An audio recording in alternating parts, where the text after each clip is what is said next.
नमस्कार विद्यार्थी मित्र, आज आपण BA द्वितीय वर्षातील तृतीय सत्रामध्ये असणारा आपला भूगोल विषयाचा जो काही पेपर आहे हवामानशास्त्र, या हवामानशास्त्रातील वारा या प्रकरणाचा अभ्यास करत आहोत.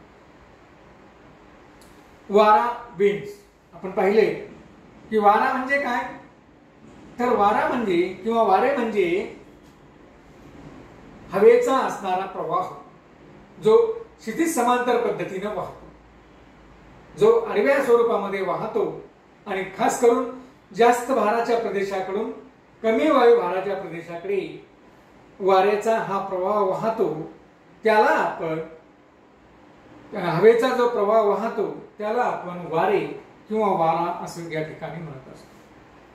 आणि मित्रहो, पृथ्वीवरील जास्त वायुभाराच्या पट्ट्याकडून कमी वायुभाराच्या पट्ट्याकडे वाहणाऱ्या ही जी काही हवा आहे, वाहणारा हा जो काही हवेचा प्रवाह आहे याला आपण वारे म्हणतो. आणि अशा पद्धतीनं हे वारे जर नियमित वाहत असतील, कारण जास्त भाराच्या पृथ्वीवरील जास्त भाराच्या पट्ट्याकडून कमी वायुभाराच्या पट्ट्याकडे हे वारे नियमित वाहतात, म्हणून या वाऱ्यांना ग्रहीय वारे असं देखील म्हटलं जातं. म्हणजेच आज आपण वाऱ्यांचे प्रकार या ठिकाणी आपण अभ्यासत आहोत. आणि वाऱ्यांच्या प्रकारामध्ये पहिला प्रकार आहे तो आहे ग्रहीय वारे, की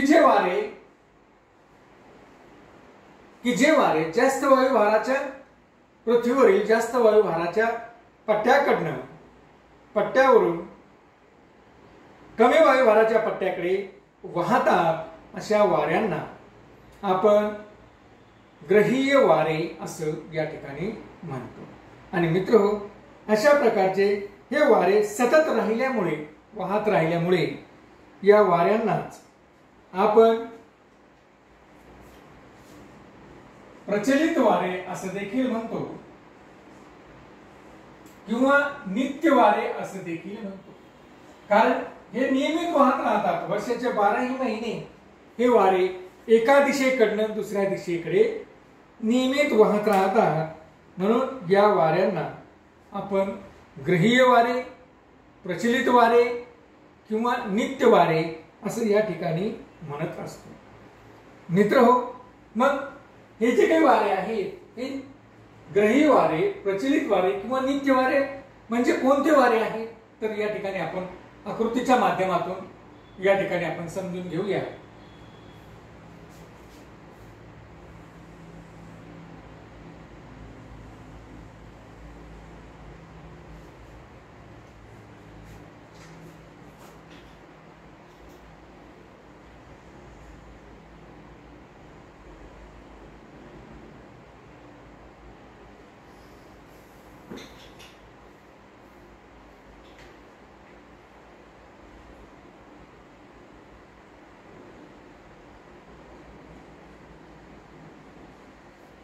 या पद्धतीने पृथ्वीचा आकार आहे असं आपण समजूया.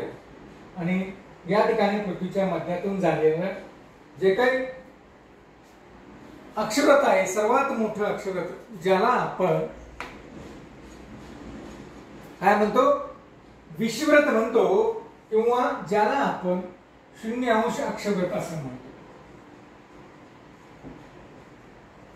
ज्याला आपण विषुववृत्त असं म्हणतो किंवा ज्याला आपण 0° अक्षव्रत असं म्हणतो. मग या विषुववृत्ताच्या उत्तरेकडील बाजूला, या वरच्या बाजूला, उत्तरेकडील बाजूला आपण जो वर्तुळाचा अर्धा भाग तयार होतो त्याला आपण उत्तर गोलार्ध असं म्हणतो. काय म्हणतो त्याला आपण? उत्तर गोलार्ध. आणि उत्तरेच विषुववृत्ताच्या दक्षिणेकडील भागामध्ये, खालच्या भागामध्ये जो काही भाग तयार होतो त्याला आपण गोलाचा अर्धा भाग जो तयार होतो त्याला आपण दक्षिण गोलार्ध असं म्हणतो. म्हणजे अशा पद्धतीने पृथ्वीवर उत्तर गोलार्ध आणि दक्षिण गोलार्ध हे विषुववृत्तामुळे निर्माण झालेले आपल्याला दिसून येतात। मग या उत्तर गोलार्धामध्ये आणि दक्षिण गोलार्धाच्या अनुषंगाने वायुभार पट्ट्याचं असणारे वितरण जर आपण या ठिकाणी बघितलं की कशा पद्धतीनं जास्त आणि कमी वायुभाराचे प्रदेश या ठिकाणी निर्माण झालेले आहे। या ठिकाणी आहे 0° ते 5° उत्तर गोलार्ध, 5° उत्तर अक्षवृत्त, तसंच 0° ते 5° दक्षिण अक्षवृत्त यांच्या दरम्यान हा कमी वायुभाराचा प्रदेश निर्माण झालेला आहे।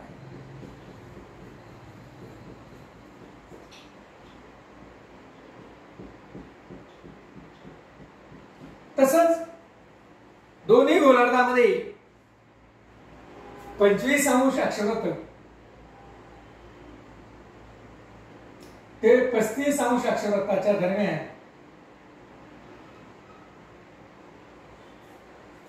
अक्षवृत्त ते 35° अक्षवृत्ताच्या दरम्यान दोन्ही गोलार्धात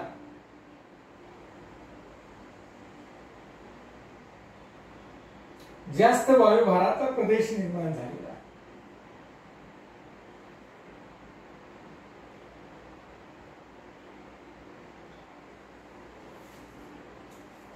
उत्तरेकडे 25° उत्तर अक्षवृत्त ते 35° अक्षवृत्त यांच्या दरम्यान हा जास्त वायुभाराचा प्रदेश निर्माण झालेला आहे। तसंच जर आपण बघितलं तर आपल्याला असं दिसतं की दक्षिण गोलार्धामध्ये 25° दक्षिण अक्षवृत्त ते 35° दक्षिण अक्षवृत्त यांच्या दरम्यान जास्त वायुभाराचा प्रदेश निर्माण झालेला आहे। त्यानंतर पुन्हा उत्तर गोलार्धाच्या अनुषंगाने जर आपण बघितलं तर 55° ते 65° 55° ते 65° अक्षवृत्ताच्या दरम्यान कमी वायुभाराचा प्रदेश या ठिकाणी निर्माण झालेला आहे उत्तर गोलार्धामध्ये। तसंच दक्षिण गोलार्धामध्ये सुद्धा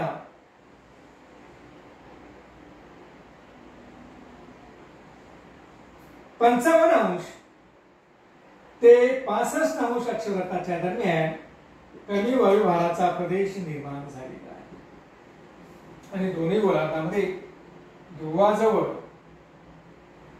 या ठिकाणी हा जास्त वायुभाराचा प्रदेश निर्माण झालेला आहे।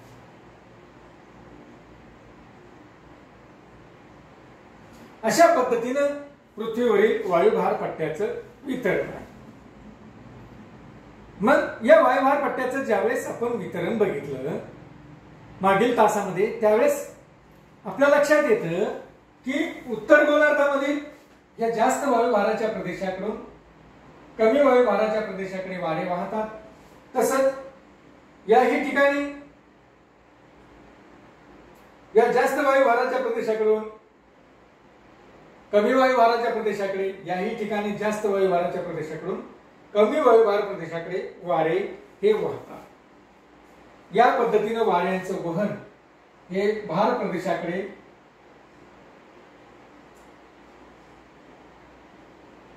सामान्यपणे जर आपण सामान्यपणे विचार केला तर होणं गरजेचं आहे।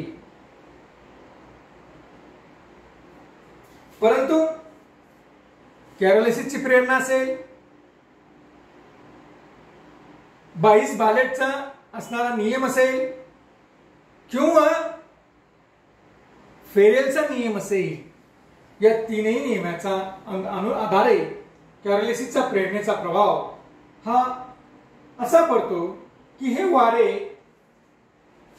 हे जे काही वारे आहेत, हे वारे स्वतःच्या दिशेमध्ये मूळ दिशेपासून थोडे वळालेले आपल्याला दिसून येतात। हे आपण वाऱ्यांच्या निर्मितीमधील परिणाम करणाऱ्या घटकांच्या वेळेस या ठिकाणी बघितलं आणि आपण पाहतो की अशा पद्धतीने हे वारे जास्त वायुभाराच्या प्रदेशाकडून कमी वायुभाराच्या प्रदेशाकडे वाहताना आपल्याला दिसतात। उत्तर गोलार्धाच्या अनुषंगाने ते या पद्धतीने वाहतात आणि अशा पद्धतीने वाहणारे जे काही वारे आहेत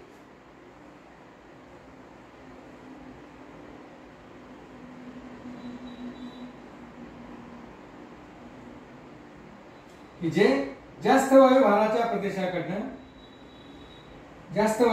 प्रदेशाकडून कमी वायुभाराच्या प्रदेशाकडे वाहताना आपल्याला दिसून येतात. अशा पद्धतीने हे वारे वाहतात.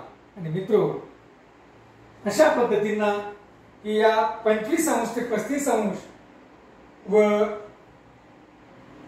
0 अंश ते 5 अंश अक्षवृत्ताच्या कमी दाबाच्या प्रदेशाकडे, म्हणजे 25 अंश ते 35 अंश अक्षवृत्त यांच्या दरम्यान असणाऱ्या जास्त भाराच्या प्रदेशाकडून 0 अंश ते 5 अंश अक्षवृत्ताच्या कमी भाराच्या प्रदेशाकडे जे वारे वाहतात, या वाऱ्यांना आपण व्यापारी वारे असं म्हणतो. व्यापारी वारे म्हणजे व्यापारी वारे म्हणजे कोणते? की जे 25 अंश ते 35 अंश अक्षवृत्त यांच्या दरम्यान असणाऱ्या जास्त भाराच्या प्रदेशाकडून 0 अंश ते 5 अंश अक्षवृत्त यांच्या दरम्यान असणाऱ्या कमी भाराच्या प्रदेशाकडे हे वारे वाहतात. या वाऱ्यांना आपण व्यापारी वारे असं म्हणतो. काय म्हणतो? ग्रहीय वाऱ्यांपैकीच व्यापारी वारे, त्यांचं नाव त्या ठिकाणी आपण ठेवलेलं आहे. की हे वारे कोणते आहेत? हे वारे व्यापारी वारे आहेत. या वाऱ्यांनाच आपण ट्रेड विंड असं देखील या ठिकाणी म्हणतो.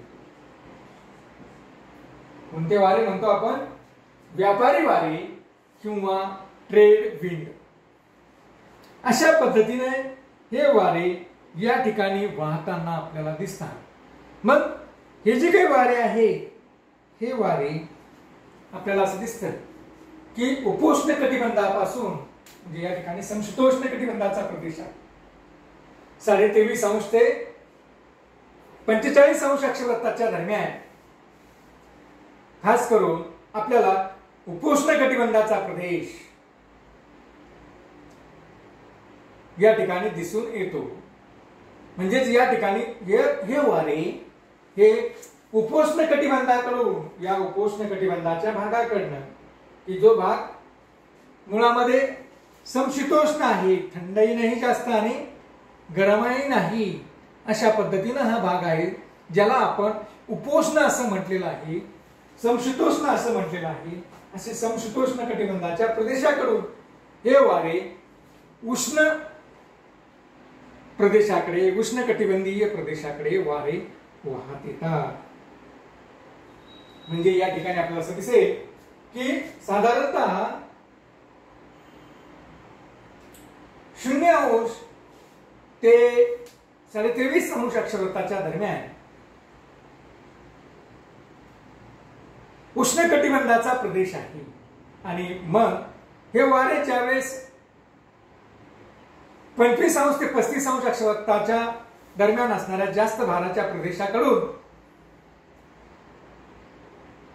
0 अंश ते 5 अंश अक्षवृत्ता दरम्यान असणाऱ्या कमी वायुभाराच्या प्रदेशाकडे वाहू लागतात, त्यावेळेस हा जो काही प्रदेश आहे, ज्या प्रदेशाकडे हे वाहू लागतात, तो प्रदेश हा उष्ण कटिबंधीय प्रदेश आहे. तो प्रदेश हा काय आहे? उष्णकटिबंधीय प्रदेश आहे. आणि हे वारे जर विचार केला की जो व्यापारी वारे ज्याला आपण म्हणतो, अशा प्रकारचे हे व्यापारी वारे ज्यावेळेस या प्रदेशाकडे वाहत येतात, त्यावेळेस ते विषुववृत्ताकडे सतत व नियमित वाहताना आपल्याला आढळतात. तसंच त्यांची गती देखील एक विशिष्ट प्रकारची गती असलेली आपल्याला दिसून येते. अगोदरच्या काळामध्ये यांना व्यापारी वारे का म्हटलं जातं? तर अगोदरच्या काळामध्ये प्राचीन अगोदरचा काळ जर आपण बघितला की ज्यावेळेस इंजिनांचा शोध लागलेला नव्हता, त्या काळाचा जर आपण विचार केला तर आपल्याला असं दिसतं की अगोदरच्या काळामध्ये इंधनाशिवाय आणि इंजिनाशिवाय प्राचीन काळी लोक व्यापार करत होते, समुद्र मार्गाने लोक व्यापार करत होते. आणि समुद्र मार्गाने जे काही व्यापारी लोक आहेत हे ज्यावेळेस व्यापार करत त्यावेळेस त्यांची जहाजं ही शिड्याची जहाजं असत. आणि मग या शिड्याच्या जहाजाच्या अनुषंगानं एकदा वाऱ्याच्या झोतामध्ये ते जहाज लावून दिलं की ही जहाज बरोबर त्या वाऱ्याच्या वेगानुसार एका ठिकाणाहून दुसऱ्या ठिकाणी पोहोचत असत किंवा त्या अनुषंगानं मग त्यांचा व्यापार चालू असायचा. आणि मग म्हणूनच या वाऱ्यांना व्यापारी वारे असं या ठिकाणी म्हणतात. हे वारे, या वाऱ्यांचा जर विचार केला तर साधारणतः हे वारे पूर्वेकडून पश्चिमेकडे असतात जातात. हे वारे जर आपण बघितलं आपल्याला असं दिसतं की साधारणतः पूर्वेकडनं पश्चिमेकडे, ही बाजू पूर्व आहे, ही पश्चिम बाजू आहे, ही उत्तर आहे आणि ही दक्षिण बाजू आहे. या पूर्व बाजूकडनं पश्चिम बाजूकडे वाहणारे हे वारे प्रामुख्याने आपल्याला असलेले दिसून येतात. त्यामुळं या वाऱ्यांना पूर्वेकडील वारे असं देखील या ठिकाणी म्हणतात. ईस्टर्न विंड्स असं देखील या वाऱ्यांना या ठिकाणी म्हटलं जातं. उत्तर गोलार्धाच्या अनुषंगाने जर विचार केला तर हे वारे ईशान्य दिशेकडनं नैऋत्य दिशेकडे वाहत जातात, म्हणून यांना ईशान्य वारे असे म्हटलं जातं. तर दक्षिण गोलार्धाचा जर आपण विचार केला तर दक्षिण गोलार्धामध्ये हे वारे आग्नेयेकडून वायव्येकडे वाहत असल्यामुळं यांना आग्नेय व्यापारी वारं किंवा आग्नेय व्यापारी वारे असे देखील या ठिकाणी म्हणतात. आणि असे हे वारे जो विषुववृत्तावर 0° ते 5° अक्षवृत्ताच्या दरम्यान जो शांत पट्टा निर्माण झालेला आहे, ज्याला आपण डोलड्रम असं म्हणतो, या डोलड्रम असणाऱ्या भागामध्ये हे वारे या ठिकाणी येतात. मित्रहो, या वाऱ्यांचा वेग जमिनीवरील असणाऱ्या वाऱ्यांपेक्षा, जे काही जमिनीवर हे वारे असतात त्या वाऱ्यांपेक्षा समुद्रावर जर हे वारे असतील तर समुद्रावर या वाऱ्यांचा वेग मात्र थोडा जास्त असतो. तसंच उन्हाळ्यापेक्षा हिवाळ्यामध्ये या वाऱ्यांचा वेग वाढलेला आपल्याला दिसून येतो. या वाऱ्यांमुळे पाऊस मात्र पडलेला आपल्याला दिसत नाही. कारण का? तर हे वारे उपोष्ण कटिबंधातून येत असल्यामुळे आणि उष्ण कटिबंधाकडे जात असल्यामुळे त्या वाऱ्यांची उष्णता अजून वाढते आणि त्यामुळं त्या वाऱ्यांची बाष्पधारण शक्ती, तापमान वाढलं की बाष्पधारण शक्ती वाढते, म्हणून ते वारे हे प्रामुख्यानं वाहत असताना पाऊस देताना आपल्याला आढळत नाही. हे वारे थंड प्रदेशातून येत असल्यामुळं स्वच्छ व आल्हाददायक असलेले आपल्याला दिसून येतात. परंतु अलीकडच्या काळामध्ये असं दिसून आलेलं आहे की या व्यापारी वाऱ्यांच्या प्रवाहामध्ये, प्रवाह मार्गामधील प्रदेशामध्ये व शांत पट्ट्यामध्ये ग्लोबल वॉर्मिंगचा परिणाम होऊन, जागतिक तापमान वृद्धीचा परिणाम होऊन याही ठिकाणी आता मोठ्या प्रमाणामध्ये वादळांची निर्मिती ही होऊ लागलेली आपल्याला दिसून येते. या वाऱ्यांच्या प्रभावामध्ये जे काही खंड येतात त्यांच्या पश्चिम बाजूवर आपल्याला त्या ठिकाणी वाळवंटी प्रदेश असलेला आपल्याला दिसतो. कारण हे पूर्वी वारे आहे. पूर्व किनारपट्टीला थोड्याफार प्रमाणात का होईना पाऊस देतात, मात्र ज्यावेळेस हे पश्चिम किनारपट्टीपर्यंत जातात त्यावेळेस पूर्णतः कोरडे झालेले असतात, म्हणून या वाऱ्यांच्या प्रभावाखाली असणारे जे काही खंडीय प्रदेश आहेत त्या खंडीय प्रदेशाच्या पश्चिम भागामध्ये वाळवंट असलेली आपल्याला दिसून येतात। तर अशा पद्धतीने मित्र हो, हे व्यापारी वारे ट्रेड विंड्स या ग्रही वाऱ्यांचा प्रकार। व्यापारी वारे हे आपल्याला पृथ्वीवर नियमित वाहताना आपल्याला दिसतात। त्यांनाच आपण उत्तर गोलार्धामध्ये ईशान्य व्यापारी वारे असं म्हणतो, तर दक्षिणी गोलार्धामध्ये आग्नेय व्यापारी वारे असं या ठिकाणी म्हणतो। आणि हे वारे 25 अंश ते 35 अंश अक्षांशाच्या दरम्यान असणाऱ्या जास्त भाराच्या प्रदेशाकडनं 0 अंश ते 5 अंश अक्षांशाच्या दरम्यान असणाऱ्या कमी भाराच्या प्रदेशाकडे नियमित वाहत असतात। तर अशा पद्धतीने मित्र आज आपण व्यापारी वाऱ्यांचा काही भाग या ठिकाणी अभ्यासलेला आहे। धन्यवाद।